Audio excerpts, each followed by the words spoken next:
We are now finally going to try to put a business plan together.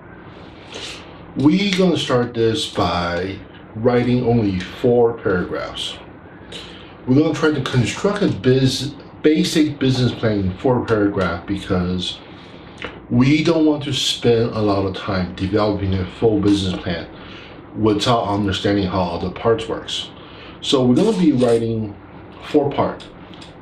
First, the problem statement as you have now understood after the persona, the validation process. So first, the problem statement should clearly define what problem you're trying to solve. This should not be difficult. Second component, the customer profile. You have a problem, but who exactly has this problem? The more specific you can about your customer profile, the easier it is to get your idea across to people, to investor, to potential customer, and it also help you find new customer. So the specific problem, the specific customer or people who have this is where if you have a 3-part market where there's a user and there's a different group of people who actually pay for it, this is where you want to spend about a sentence on the user profile and a sentence on the customer profile, the people who actually pays for it. The third part is the solution statement. This is where it may be less clear. I know some team will already have a solution they feel pretty good about. This is where you want to structure out your solution. This part we're going to change more as we move on, but for now, put it in place. And fourth, the business model. Preliminarily, how would you capture or get paid for the value you create for these people for solving this problem by using the solution? So this is a very rough sketch of how the entire business will operate. All these are absolutely narrative-based discussion, no numbers. We don't want to talk about the size of the market. We don't want to talk about the cost structure. We just want to get the general idea. To briefly review, what is the problem we're trying to solve? Who have these problems? What is our solution for the problem? And how would we make money based on this entire problem? For the Taste of Taiwan model, the problem is Singaporean Chinese don't have access to safe traditional Chinese snack. Customer are middle-aged Chinese and older. They are the customer. Our user of the snack is going to be senior Chinese, 55 and plus, who may not use the internet, but who miss traditional Chinese snack. And we're hoping their children, the customer at 30 to 50, will buy for the senior citizens, 65 and older. We will solve this problem by mailing product from Taiwan directly to Singapore addresses. And we will make money out of this product because mailing is very cheap in Taiwan, and also this is going to be a recurring membership structure where every month we have a guaranteed income from the membership. That's it. It's just that simple. This is also this week's challenge, so I would like to see everybody spend about 1 paragraph, but no more, on their problem, on the customer. Make sure we distinguish between user and customer, and propose our preliminary solution. Some of you already have a solution.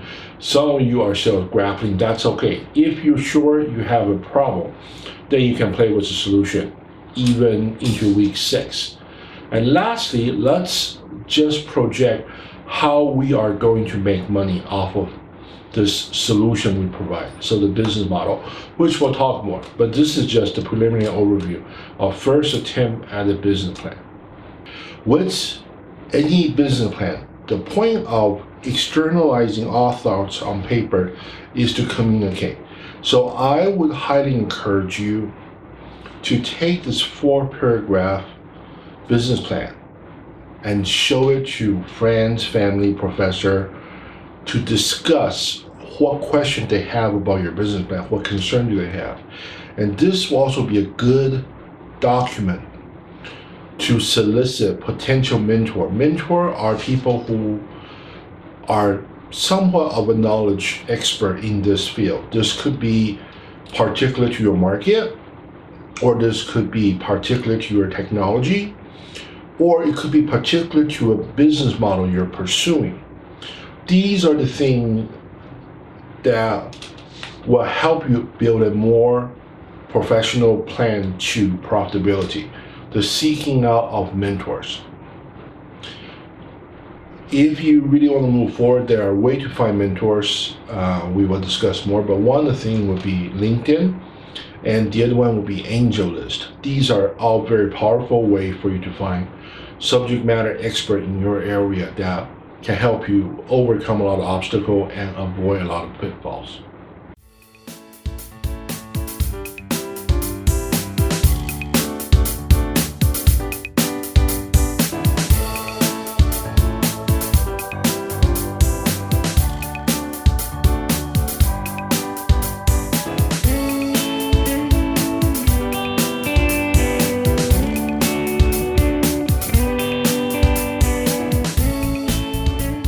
In the startup phase, a startup really is about understanding and discovering the problem and designing and testing various solutions to make sure your solution has a good fit. At this stage of the process, you are not trying to find the most efficient method to deliver the solution or even to solve the problem. Your purpose during the startup process is to find the most effective method. Let me demonstrate this by the way of example. There is a company in Texas. They want to solve the problem of housewife not being able to cook economically or nutritionally for their family, because they don't have the time they don't know how to integrate grocery shopping at a discount with nutrition. So the company's job is to solve this gap. So they acquire a few potential customers, and they basically sit down with the customer, find out what they want, and the CEO manually go through every supermarket listing every week by hand, and he would circle or Xerox or print out or clip out the kind of information the customer wants, the price, the nutrition, the product, and he will type it up on his word processor and hand deliver this to his client. In exchange, every month the client give him a check for $20 US, which he then go in cash. This is an incredibly inefficient way of delivering the service. He probably spent around 5 hours to fulfill a $20 solution. But that's not the point. The point is, at the startup, he wants to engage his customer as much as possible, but still getting validation. So because he was able to get $20 for the service, he knows each customer's value is at 20. And because he understands the supermarket product change every week, and so does the price. So this is a lifetime service he can provide. So it's not just $20 per month. This could potentially be 3, 4, 5 years. $20 a month, a year equal $240 times 5 years. So the customer lifetime value is actually quite high. The company did this until they ran out of human hour to fulfill the current customer base. Once they know they have the right solution, they started fundraising money to build the electronic platform to deliver this service. So once they make that commitment, they are no longer, they understand they have an effective service. That's the shallow part of the hockey stick. Then they fundraised to build an efficient system. And that's where the profitability takes off, because the human cost has now been replaced by machine costs, which is very, very different. It's off by a factor of 8 or 9. So for $20 of value, it may cost at the startup phase $45 an hour to deliver. But at the machine growth phase, it may only cost pennies to deliver $20 worth of value. So this is where they are designing their solution at the startup. You're trying to find the most effective solution, not necessarily the most efficient or the cheapest way. You just want to make sure your solution works before committing to that. So a lot of time at the startup, you're doing non-scalable service delivery, like by delivering product by hand, by mail, by clunky but effective way to test out what the solution really wants. So for the business plan, for the first 6 months, 12 months, until you know you have enough validation to move forward, you're looking at low cost but effective delivery system of the solution.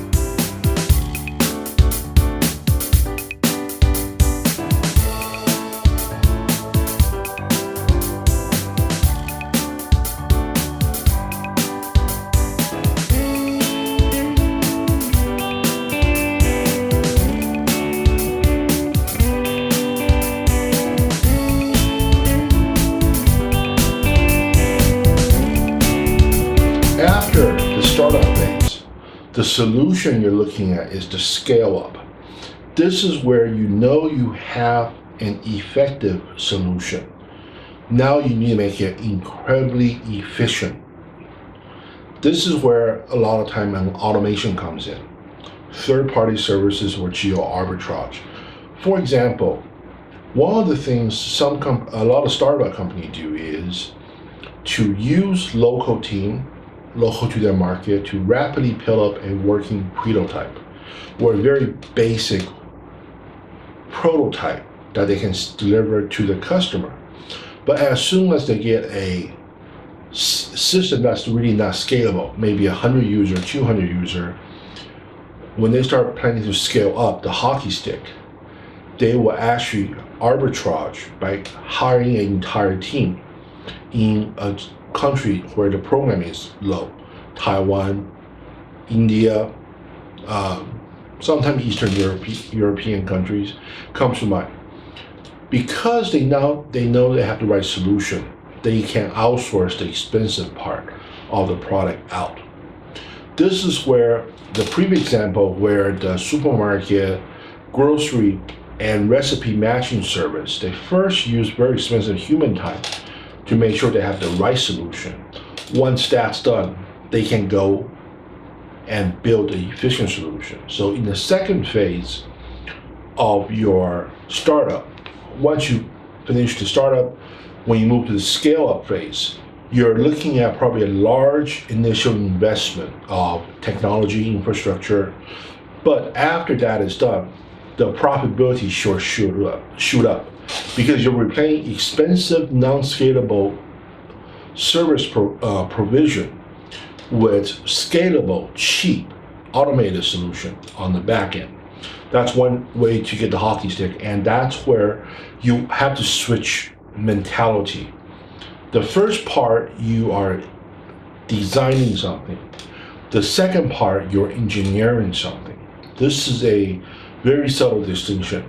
Designing and engineering are very different aspects, but that's why we use such a klutzy interview persona-based model for the startup, because that will get you the most insight into what your customer really wants. Most of the engineering part, we can hire for that. That's not really difficult. So you got to mentally shift how you think. So the two different mentality is the startup mentality, effective solution, not necessarily delivered in the most efficient way, The startup is very efficient delivery of a very effective solution. There's no point building an efficient system if your solution is not effective. So that's why we had to mentally break this down into two discrete disciplines.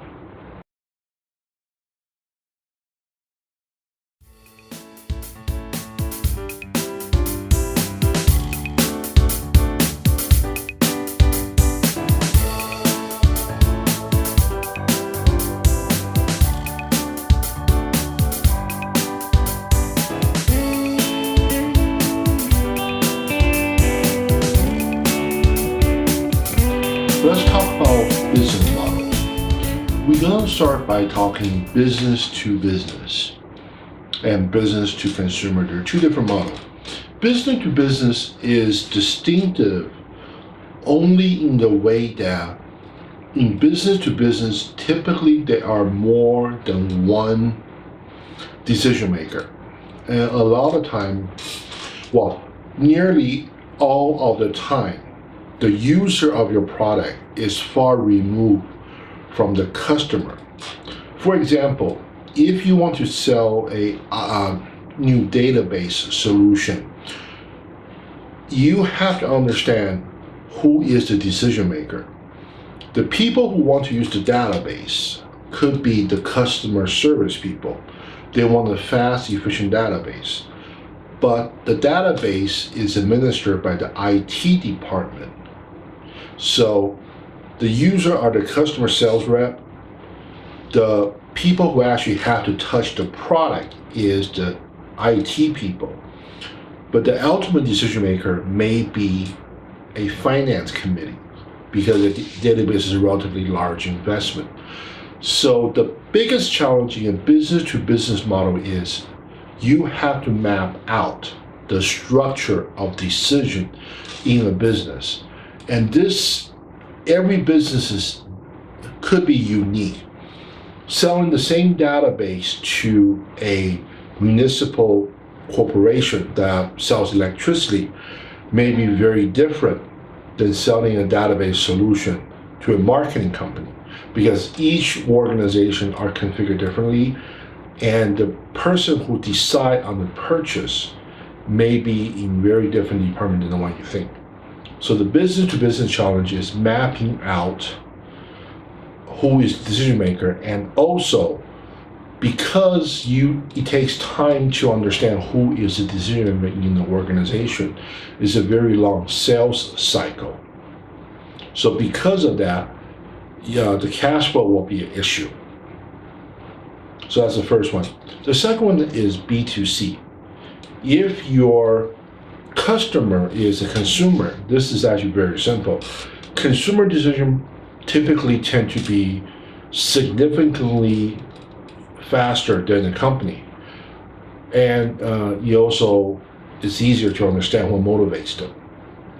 The best example of this is what I would consider Amazon.com, where consumer can go to the platform and purchase the product directly. This does not mean a company can't. But when you're doing business with another business, this differs greatly in the complexity of the decision process to locating who's the real decision maker. And because most companies have to do competitive bidding, you could very well discover a customer, educate him on why they need this, and then when they go out for bidding, you lose the customer. This is all part of the process. It doesn't make a lot of sense, but a business-to-business sale requires quite a bit of understanding of the customer. The difficulty of a customer also goes up in complexity with the complexity of the organization. So make sure you understand, if you're in business to business, you understand who is your customer, what are their concerns. You need to understand this a lot more than in business to consumer. In a business to consumer, it's relatively easy. There are two major deciding price factors are basically price and features. So the decision process is very quick, it's very simple, it's fairly straightforward, and you can rapidly understand how most efficiently to sell to your consumer by changing your marketing message, your price, and your feature combination. But with a business to business, it's a lot more difficult. With business to business, almost every single sale is going to be unique unless you provide such a universal standard service that it's a no-brainer. Like email, which Google provides for $5 a month to organization. Okay, so that's the first set of business model: business to business and business to consumer.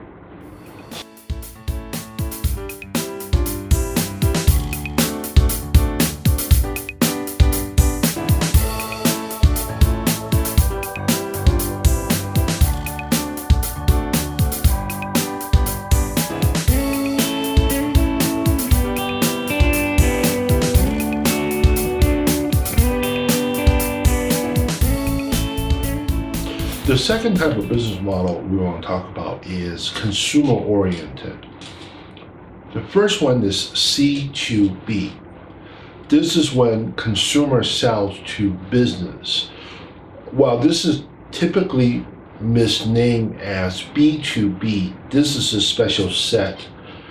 Consumer to business model, I would consider this ELANs, where you have individual is selling a service to a corporate entity or to another individual. But this model is where you're very different from the big business, where this big company would put up a request for proposal and the individual would go and try to fulfill it at a specific price. The business is the platform. The ELANs is the platform where they're allowing consumer to connect with business to conduct business. A lot of platform, because a lot of individuals have a lot more unique skills than business can acquire quickly. This is actually going to be a future trend. So consumer to business will be another model. Another one is C2C, consumer to consumer. This is where the platform itself has some non-business oriented purpose. The best example I would consider, the two actually for C2C, is Facebook. Facebook is a platform that allows people to connect with each other, but it doesn't ostensibly have a business except for advertising. This is because the relationship between people is what Facebook is selling. On Facebook, there are no users. The users are the product. Think of C2C. Another way to think about C2C is the crowdfunding source, Kickstarter. Kickstarter is a platform that allows individual inventor to propose a project they want to make, but they don't have the money, so they look for people who are interested in this project to fund the project. So this is a consumer who has an idea for a business, invention, product, service, and another consumer who has the need, but also want the service or product, but there's no other way to buy it. One of the most famous example is the smartwatch that also acts as a relay for Android phone called Pebble. Pebble started as a Kickstarter product. Kickstarter made money by taking a percentage of the total amount raised. This is where the business is helping two parties connect to form a value. So C2C and C2B are another secondary business model to consider.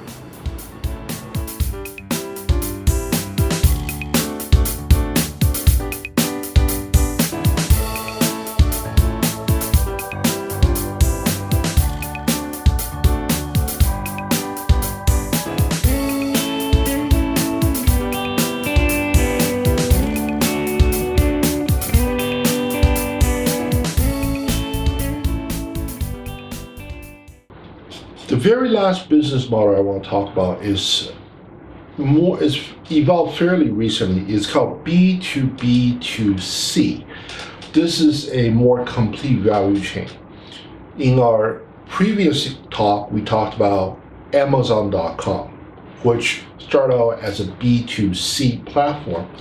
When he first started, Amazon.com sold books to consumer.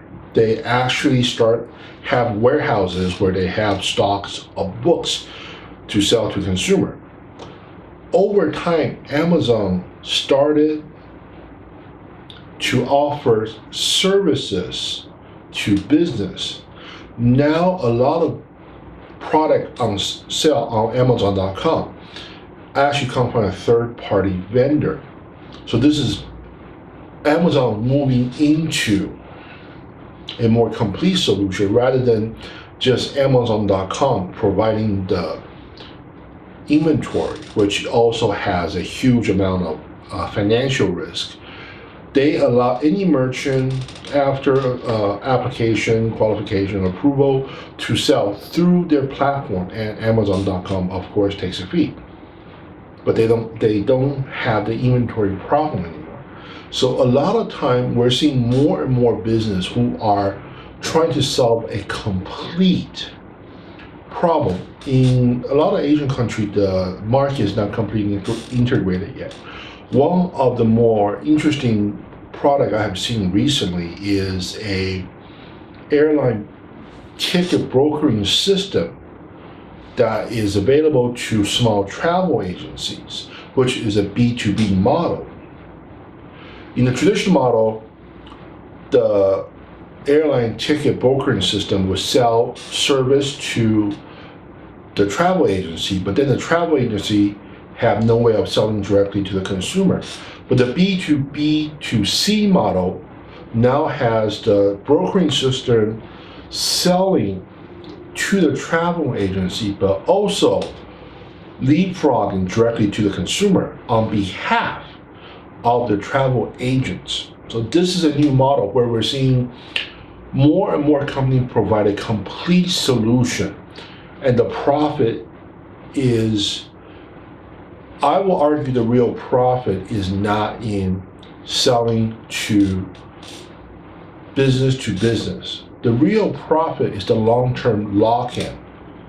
Because you provide a complete platform, it makes it very difficult for the business, your customer, the business part of it, to leave you, because you mediate a relationship between them and the consumer. So B2B2C is a very hot business model if you have it right, because investors intuitively understand that you have a long-term value lock-in. One of the biggest problems with B2B, B2C is that copycat. A complete B2B2C model makes it a lot more difficult to copy, because you not only have to copy the B2B part, you also have to solve the B2C part. So you're providing two solutions in one package, which makes your business infinitely more defensible. So to quickly review, we have 5 models we're looking at: B2B, B2C, C2C, C2B, and the more complete B2B2C.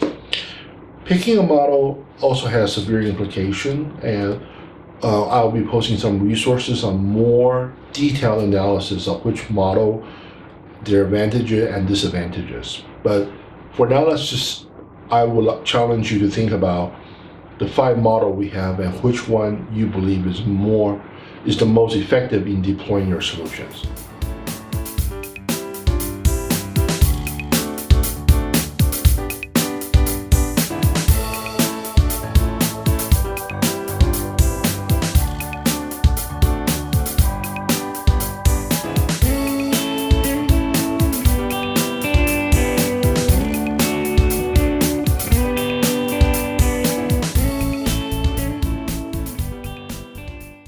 Let's talk about profit model. How will you make money? The simplest way to describe this model is, let's talk about sell. You sell your product once and that's it, you're done. This is usually done with vegetables, consumable good. You go and you buy a lettuce. It's very straightforward. So a lot of time in selling something, there's no lasting obligation. The second model is rental, rental or subscription, where you rent based on a time period. So there's recurring obligation, but they also mean recurring profitability. This is even better in a model where you know you can continually cut down cost. Walmart is a low price model. In the long tail, Chris Anderson talked about how Walmart makes its money. Walmart sells new release DVD for the first week at a price lower than what they get. So they actually lose money on the first week. But because people typically buy more than one DVD, in the first week, the new DVD plus additional purchase will probably break even somewhat. But then in the second week, even though they don't change the price of the new DVD, the supply cost goes down. So after the first week, they start making money. So this is where you're using difference in time to help you. In the rental model, we're also looking at the ability to lock people in. If you can lock in, if there's cost of people switching to another service is too high, you are pretty much guaranteed a rent until they no longer need a service or they can afford a switching cost. This is one, even though Facebook does not charge users to use Facebook, even though it's supplemented by the ad. One of the reasons why there's such a huge valuation of Facebook stock is because it is so difficult for people to switch to a new network. Right now, there are no efficient way to switch people to a new network. If you want to move all your Facebook friends to Google Plus, it's nearly impossible to get your entire network intact because not everybody on Facebook will use Google Plus. So you have to accept that when you move from one network to another, you will lose people. And that is a very powerful deterrent to moving people. You have spent time asking to join Facebook and now you wanted to move again. It's very difficult. So rental is great if you have a locking mechanism and you can continuously lower the cost of your service and product. The third model is transactional. This is where you get paid for every single transaction you provide. This is PayPal.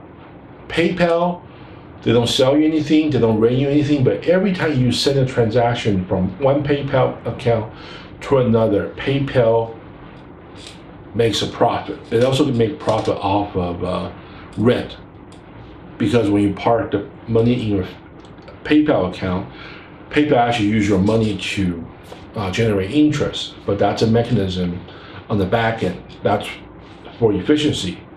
So the three model we're looking at is either you sell your product outright, you rent your product or service, or you charge a transaction fee for every time you use something. These are the very basic profit model that we're going to be looking at. Hopefully you will be able to find one. Even though there's, I know there's an ad supported system. Unless there's a very good reason for that, it's very difficult. But we're going to talk about that in the pricing model.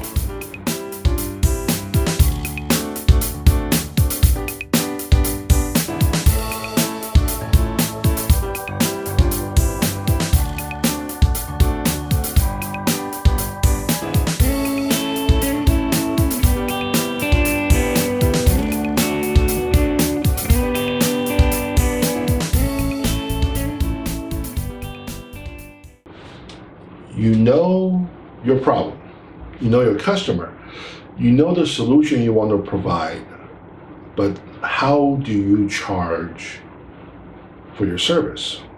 We're going to talk about pricing in this session, just some very basic. The traditional model for pricing is what we call cost plus. It costs you $100 to sell the product and deliver it, so you charge a plus percentage. It's a fixed percent, 10%, 15%.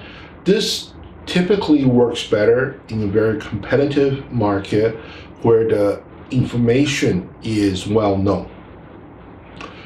The online market has made this even more difficult because you can find almost any product, compare the price. So in most environment, people have a set price. Costco is extremely effective in the cost plus model. I believe Costco charges only 14% profit above what it costs them to bring the product. And this also accounts for why Costco is the ugliest shopping space in the world, because it's just a warehouse. It's in a warehouse because their profit plus model dictate how much they can charge and how much they're willing to pay for space. So cost plus is typically the most common way to determine your pricing in a competitive market. The second is value pricing. The second is competitive pricing. This is very typical in a cost structure market where everything's about cost. Competitive pricing means you charge what your competitor charges the customer. This is very dangerous because every company have a different cost structure. 7-Eleven can sell their product at X dollar because they may get volume discount. They may have superior logistic to transport the product and keep the cost down. A mom and pop trying to compete with the 7-Eleven by pricing the product exactly how much 7-Eleven price will go out of business unless they can subsidize the cost for another source, like they own the building, so there's no rental cost.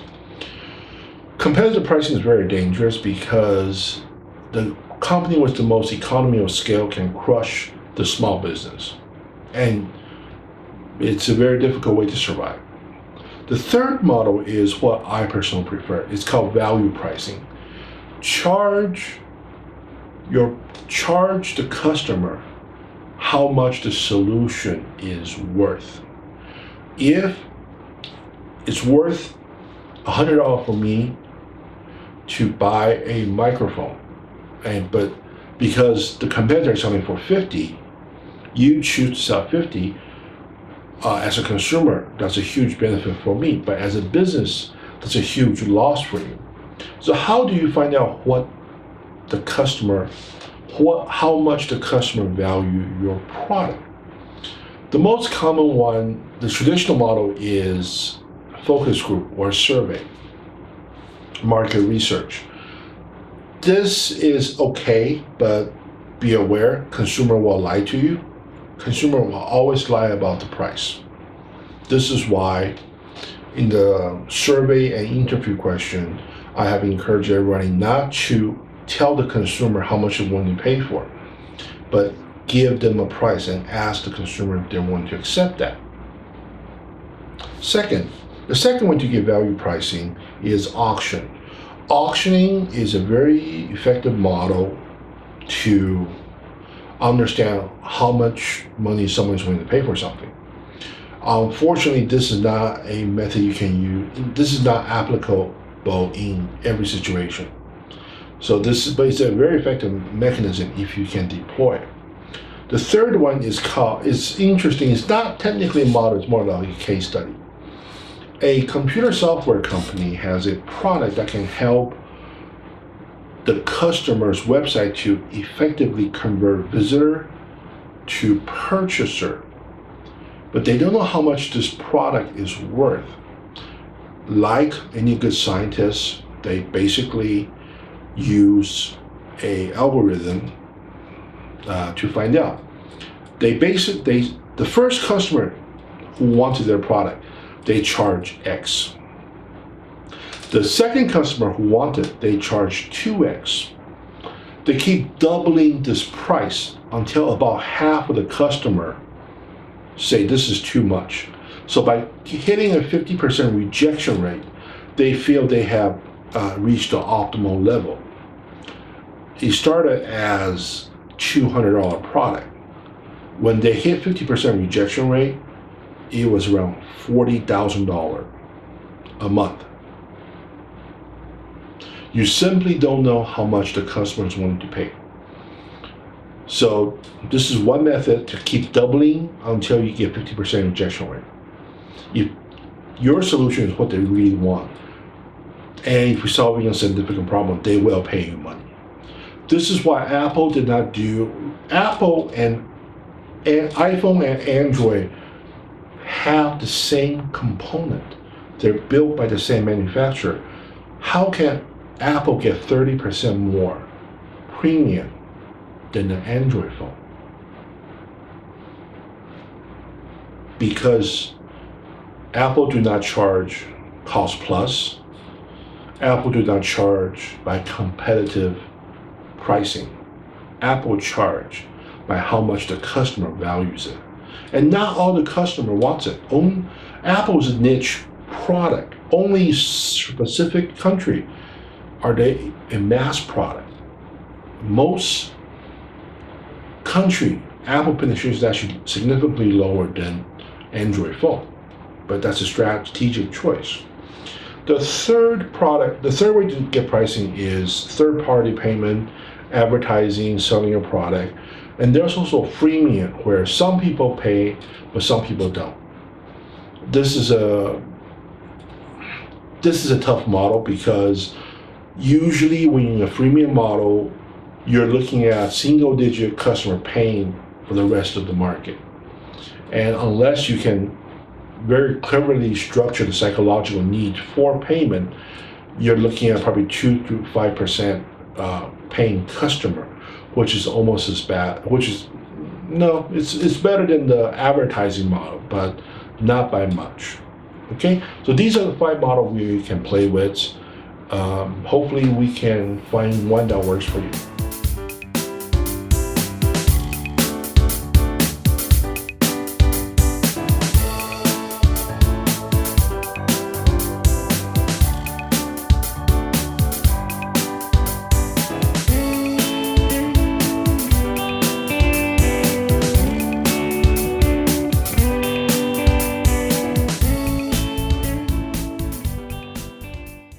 We talked about pricing, now it's about selling.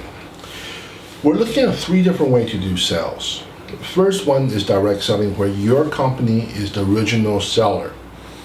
3 models, 2 of them are push. One is media. You purchase media to expose your product and service to potential customer and to take order. This is very costly because media is very expensive. At least the effective ones are. The second one is cold calling. Cold calling is when you literally just pick up the phone, visit, call them, email them, and push your product onto them. The typical success rate for push marketing is about 1 to 2%. If you're at 3%, you're very lucky. So there's a huge amount of wastage. This is why in the persona, we want you to understand how the consumer engage the knowledge they need. So Facebook, Twitter, blog site. Third one is consultative selling. This is when you set yourself as a knowledge expert and people come to you for consultation, and by doing so you understand what they need and you try to sell them the solution. So that's direct selling. Group selling is when you use a group's relationship to sell. Multi-level marketing takes advantage of people's social network to sell. You can also use group buying behavior, which Groupon is probably the best model for that. The last one is platform selling. This is when you have a public platform, you use the pricing, typically is the pricing as the way to get people to buy it. So this is a bit like social networking. with the Groupon model of group pricing. You can also effectively use eBay as a research platform on how much people are willing to pay for product. In some country, I believe it is, if you do not, you gotta look up the rule for this, but sometimes it's possible to post product to sell on eBay to get people's auction response, but do not commit. If you terminate the bidding before a certain time, I think there's no financial or legal obligation. So that would be one way to understand how you will price your product, theoretically. So in the selling part, you really have to understand how you're going to reach your consumer and what is the magic word to convert them from a browser to a purchaser. Because each one of these channels have a specific cost, and cost of sales is going to be a major concern for your investor and business plan reviewer, because if you can't sell, you can't convert. If you can't convert, there's no profit. If there's no profit, you're done. So pricing is critical, but so is selling. So selling and pricing is very interrelated, and we'll talk more about the diagnostic and different tests we can in our discussion.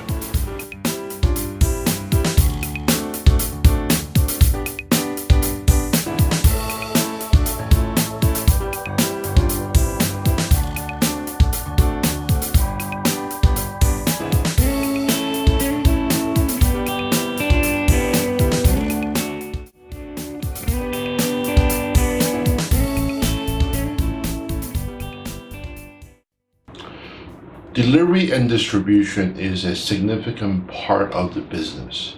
Once you have made the sale, how will you deliver the service, the solution to the customer?